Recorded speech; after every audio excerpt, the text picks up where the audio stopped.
Hello everyone, my name's Chris Mortimer from Crism Security and today is Free Advice Friday. Now then, some people have an alarm system, an intruder alarm system, and some people don't. And in some cases, it doesn't make any difference if you have got one, it's the same as not having one. Of course, what I mean is that some people say to me, we don't use it anymore, Chris, to be honest. And even that statement has an air of guilt around it. They've got an alarm system, they know they should use it, they had it in one time for a good reason, and now they don't use it.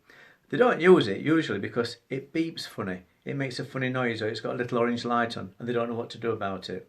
So they get used to not using it and eventually just don't use it.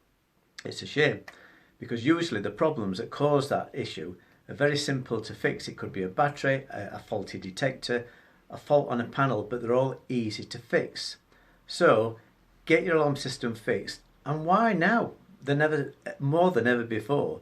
With apps, CCTV, your alarm system is just much more than an intruder alarm. You've got your smoke, your fire, your flood detectors, and your CCTV, of course. So get it fixed. And for those people who haven't got an alarm system, don't get me started. Thanks for your posts and comments from last week. Please pop some down for this week, and I shall see you next week.